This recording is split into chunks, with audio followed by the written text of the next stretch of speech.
8 horas e 26 minutos. Está em discussão no Supremo Tribunal Federal mudança na contribuição sindical dos trabalhadores. Para conversar um pouco mais sobre esse assunto conosco, eu estou chamando aqui ao Jornal Gente da Rádio Bandeirantes o professor de Relações do Trabalho da USP, professor José Pastore, que é um grande especialista nas relações de trabalho desse país. Professor, prazer ouvi-lo nesse sábado de manhã aqui na Rádio Bandeirantes. Como vai? Tudo bem? Tudo bem, bom dia Pedro, bom dia aos ouvintes da Band. Muito bem, muito obrigado por nos atender. Nessa semana eu abordei esse assunto, viu, professor, num programa que apresento aqui na Rádio Bandeirantes aos domingos à noite, o Linha Direta com a Justiça, que está há mais de 20 anos no ar, com o advogado Gabriel Santoro, que é um advogado da nova geração aí de mentes trabalhistas importantes do país, que falou comigo a respeito desse assunto. Eu vou colocar um trechinho aqui para iniciar a nossa conversa. Há pessoas que não eram filiadas ao sindicato da categoria. Então, isso é uma situação já muito antiga na Justiça do Trabalho e no Supremo. Só pode cobrar contribuição daqueles que são filiados, à exceção da contribuição sindical, que era obrigatória até a reforma trabalhista de 2017. O que o Supremo fez nesse julgamento, que agora está sendo revisitado em sede de embargo de declaração, foi apenas reafirmar sua jurisprudência. Olha, contribuição confederativa e contribuição assistencial não podem ser cobradas daqueles que não são filiados. Tá aí um trechinho, então, dessa discussão. O que está em jogo aí? O que pode mudar, hein, professor José Pastore? Bem, Pedro, aqui a gente precisaria dividir essa resposta em duas partes. A parte fácil de entender e a parte difícil de entender. A parte fácil de entender é a seguinte, Pedro. Os sindicatos laborais e empresariais, eles fazem uma negociação para os seus representados, sejam eles empregados ou empresários, né? Eles prestam um serviço, portanto, aos seus representados. E eles têm despesas para fazer essa negociação. Não é fácil você organizar uma negociação bem feita. Muito bem, para pagar essas despesas, é mais do que justificável que os sindicatos eles tenham recursos mais ou menos garantidos para poder, de fato, fazer o seu trabalho bem feito.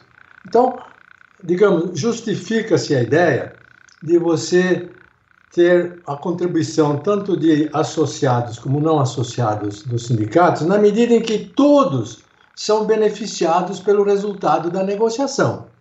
Sempre com direito à oposição, é claro, sempre com direito a dizer, olha, eu não quero participar disso, então não vou contribuir, também, se você não quiser aplicar os benefícios para mim, você não aplica. Então, o direito à oposição é sagrado. Essa é a parte fácil de entender. Agora, a parte complicada, Pedro, é a seguinte, esses recursos seriam destinados para a negociação, que é bem justificado. Agora, como é que você garante que eles seriam endereçados apenas para a negociação e não para fins políticos, por exemplo?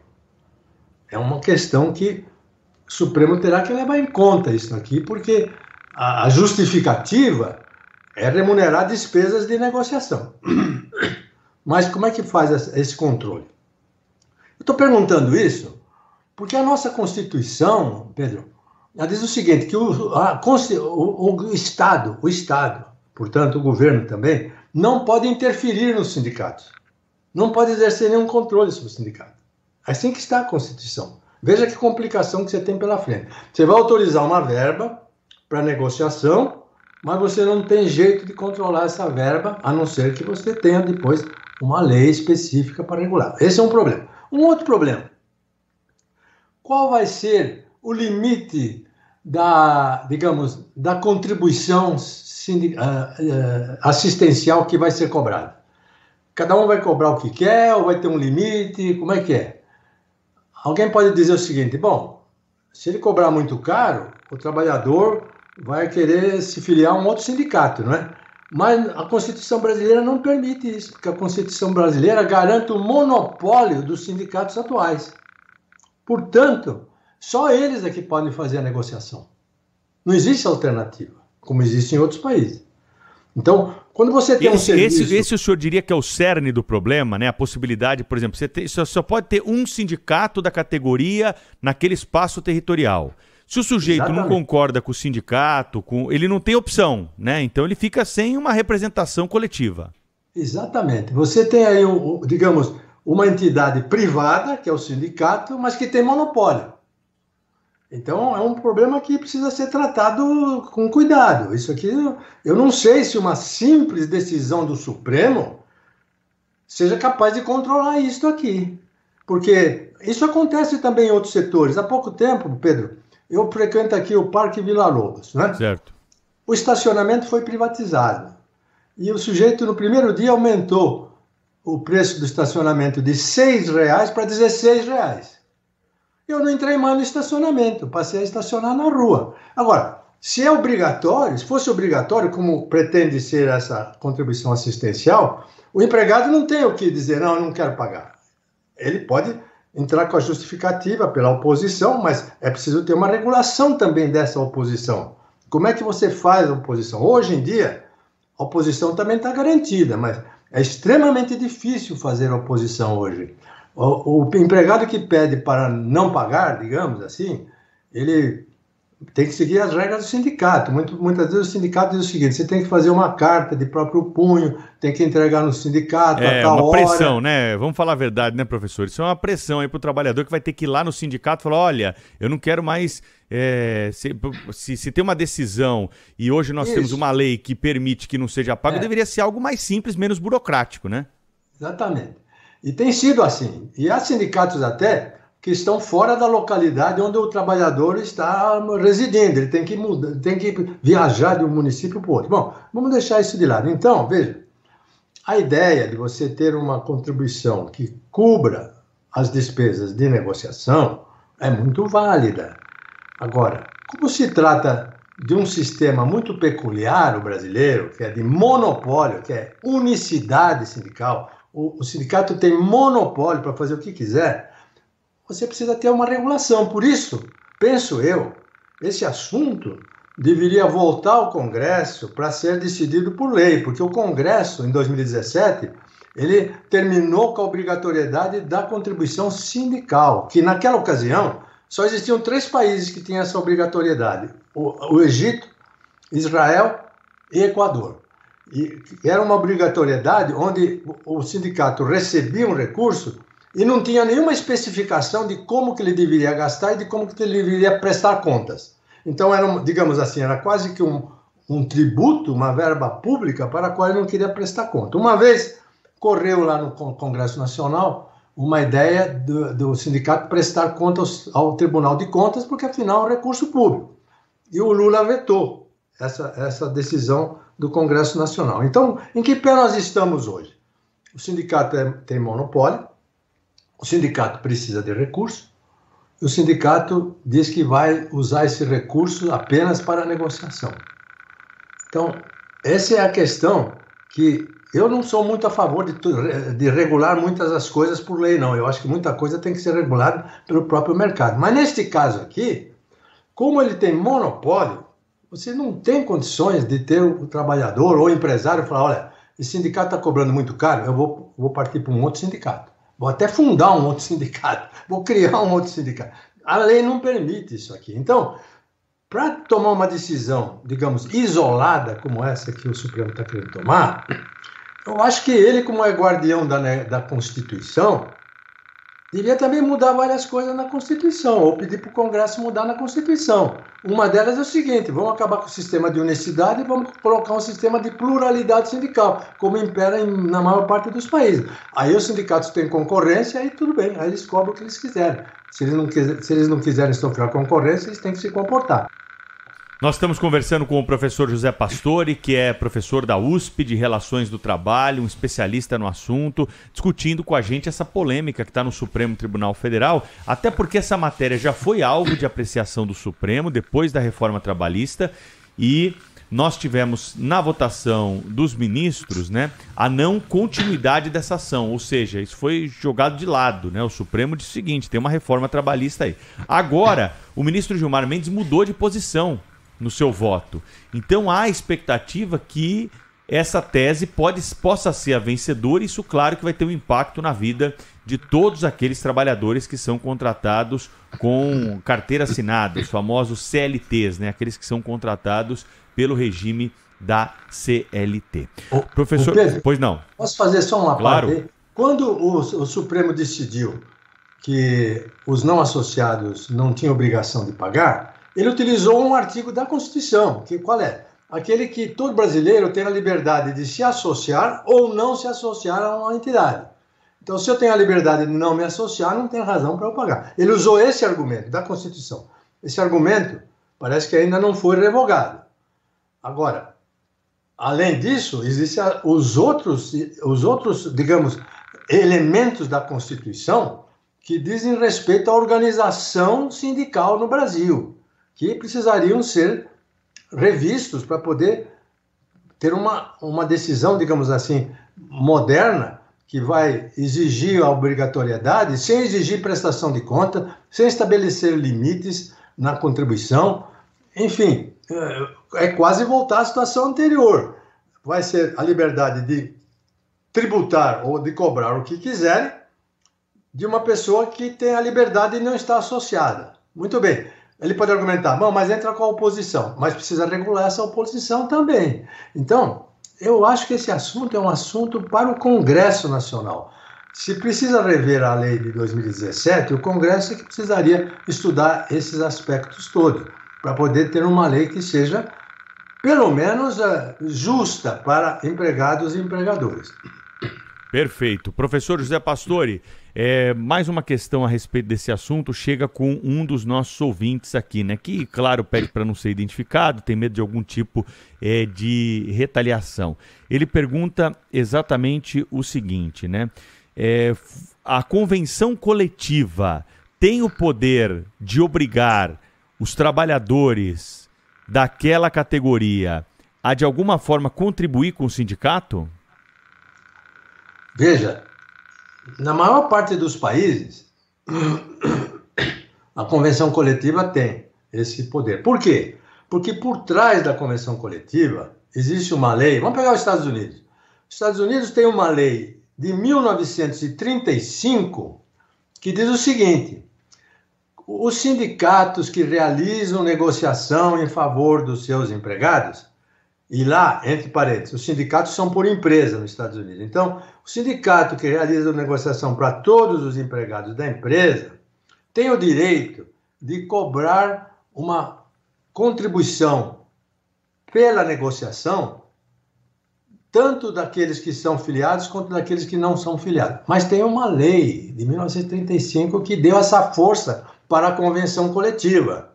No Brasil, nós não temos uma lei que dá essa força para a convenção coletiva. Ao contrário, nós temos na Constituição dizendo que quem é associado pode pagar, quem não é associado não deve pagar, porque é a liberdade de se associar. Então, essa mudança que o Supremo está querendo fazer, que eu acho que é uma coisa que faz sentido, ela requer modificação de muitas coisas, tanto na Constituição quanto na legislação ordinária, que é a CLT. Perfeito, hein? Essa convenção coletiva, né, é justamente o acordo entre o sindicato patronal e o sindicato dos trabalhadores, convenção coletiva que decide, por exemplo, a respeito de dissídio e outras questões, mas como explicou aí o professor José Pastore, não tem, né, o condão de acabar obrigando a contribuição daqueles que são representados. Uma outra questão, aquele que abriu mão da contribuição sindical continua sendo representado pelo sindicato, professor? Depende do país. Tem países em que ele é excluído da convenção coletiva e dos benefícios que foram negociados. Como o caso da Itália, por exemplo, ele é excluído. Mas são poucos os países que fazem isso porque é uma complicação muito grande. Você, por exemplo, exclui um determinado empregado que senta numa mesa e do outro lado da mesa tem um outro que não foi excluído. Então, o do lado de lá tem todos os benefícios, do lado de cá não tem benefício. Para você administrar pessoal nessa base é uma complicação muito grande.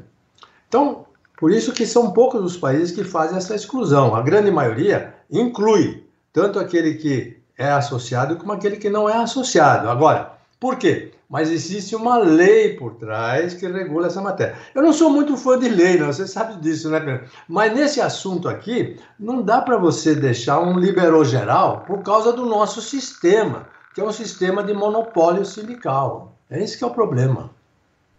Essa que é a questão. Eu, de tanto ouvir o senhor, especialistas aí sobre o tema, eu sempre vejo esse como um argumento que acaba sendo um empecilho, né, para vários braços dessa discussão, que é justamente essa obrigação de só haver um sindicato representando aquela categoria na territorialidade por previsão da nossa Constituição Federal. Professor José Pastore, isso chegou a ser discutido em algum momento da reforma trabalhista? É um ponto mais sensível para os sindicatos, na opinião do senhor? Esse ponto, Pedro Campos, em 2017 foi muito discutido.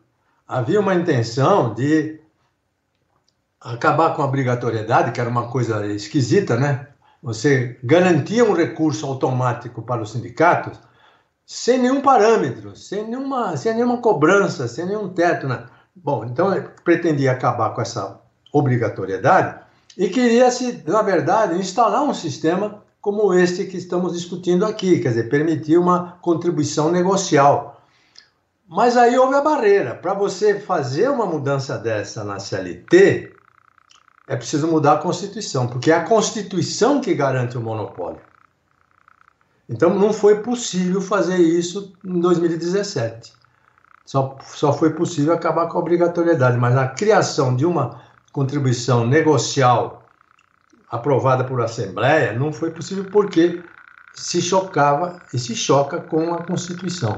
Então os legisladores não entraram nesse campo, apenas pararam aí. Disseram, bom, nós estamos fazendo uma reforma trabalhista. Agora, uma reforma sindical requer modificações na Constituição Federal.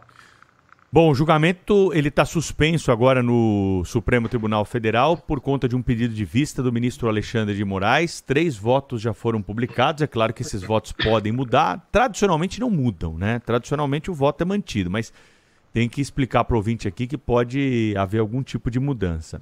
Os ministros Luiz Roberto Barroso, que é o relator, a ministra Carmen Lúcia e o ministro Gilmar Mendes, que eu friso aqui, mudou de opinião em relação a julgamento passado sobre o mesmo tema, se mostraram favoravelmente ao retorno do imposto sindical, né? O ministro Gilmar Mendes mudou o posicionamento em relação ao julgamento de 2018, quando a matéria foi visitada pela primeira vez na Suprema Corte, e o Supremo, naquela ocasião, manteve o fim do imposto sindical. Agora, os ministros julgam um recurso de sindicatos envolvidos no processo, né? No seu voto, o ministro disse que as circunstâncias mudaram e a falta de contribuição impactou na principal fonte de custeio dos sindicatos, o que não é um argumento muito jurídico, né? É um argumento mais político, mais econômico do que jurídico. De qualquer forma, foi a justificativa dada pelo ministro Gilmar Mendes. Desde a reforma, o desconto de um dia de trabalho por ano em favor do sindicato da categoria passou a ser opcional, mediante autorização prévia do trabalhador. O senhor tem números sobre isso, professor Pastore? Alguém fez um levantamento para saber quantos sindicatos perderam de 2014 para cá? Qual foi o impacto dessa mudança da reforma trabalhista? Veja, os sindicatos no Brasil, eles contam com 4 contribuições. A contribuição confederativa, a contribuição sindical, que é essa que foi alterada pela lei da reforma, a contribuição associativa e a contribuição assistencial ou negocial. 4 contribuições. A que foi impedida de ser paga de forma obrigatória foi apenas uma delas, a contribuição sindical. Aí as outras ficaram livres de cobrança. Mas aí o Supremo, quando foi julgar o caso da primeira, que havia um questionamento a obrigatoriedade ou não, na sentença, o Supremo estendeu isso aí para as outras também. Falou que nenhuma contribuição pode ser cobrada de quem não é associado. Veja, essa foi a decisão do próprio Supremo, não era assim que estava na lei. A lei estava proibindo a primeira, as outras não. Mas as outras, claro, aquelas por natureza, elas têm um caráter facultativo, né? Por exemplo, a contribuição associativa é facultativa, entra de sócio quem quer, não é? Agora, a confederativa já não é assim tão associativa, tão, digamos, liberal para entrar ou não entrar. Ela era para sustentar o sistema confederativo. Então, nós temos uma outra confusão aí, que é a natureza das 4 contribuições. Eu acho que, para você regular tudo isso, numa canetada do Supremo, eu acho que é bastante difícil sem criar mais problemas, não é? Eu sei que os ministros do Supremo conhecem a Constituição 10 vezes melhor do que eu. Quem sou eu para ficar aqui pautando ministro do Supremo? Mas eles precisam atentar para a peculiaridade da organização sindical do Brasil, que é um sistema quase único. E isso aí complica muito a decisão que eles pretendem tomar. E eu volto ao meu ponto inicial, que tem toda a justificativa, porque, afinal, quem não é associado também é beneficiado pela convenção coletiva, também é beneficiado pela negociação, mas que encontra barreiras graves do ponto de vista jurídico, do ponto de vista institucional. Então, eu penso que essa volta atrás é uma decisão precipitada que não está muito bem fundamentada nos aspectos jurídicos. Quem sou eu para falar isso, que eu não sou nem advogado? Mas estão usando argumentos econômicos. Olha, o sindicato ficou com menos reserva, menos recursos, é verdade. Mas a Constituição tem que ser preservada ou modificada. Se ela for preservada, o sindicato vai continuar com o monopólio. E aí você cria uma contribuição obrigatória para uma entidade que é monopolista. Qual é o limite dessa contribuição? O valor que quiser? E como é que fica a prestação de contas dessa contribuição? E como é que se sabe que isso vai ser usado só para fins negociais? Nos Estados Unidos, que sempre foi assim, funcionou até 2018. Em 2018, um funcionário entrou na Suprema Corte dos Estados Unidos e disse o seguinte: olha, eu não quero mais pagar a contribuição para o sindicato porque ele está usando os recursos para fins políticos e para apoiar determinados partidos com os quais eu não concordo. Então eu não quero que use o meu dinheiro para apoiar esse... E a Suprema Corte deu ganho de causa para isso aí, e modificou todo o sistema lá. Os Estados Unidos está passando por uma remodelação nesse campo de contribuição sindical. Então vejam, por quê? Porque mesmo lá que tem muitos critérios de prestação de conta, mesmo lá ainda você tem esse problema de não ter segurança sobre a utilização de recurso para a finalidade para o qual ele está sendo aprovado, que é a negociação coletiva. Muito bem, professor José Pastore, professor de Relações do Trabalho da USP, muito obrigado por dar uma aula para nós aqui sobre contribuição sindical nessa manhã na Rádio Bandeirantes. Ouvintes gostaram bastante aí da entrevista. Como sempre, fica o convite para o senhor voltar em breve aqui para a gente tratar de outro assunto de relação do trabalho. Um abração, bom sábado para o senhor, viu? Abraço, bom fim de semana para todos aí. Trânsito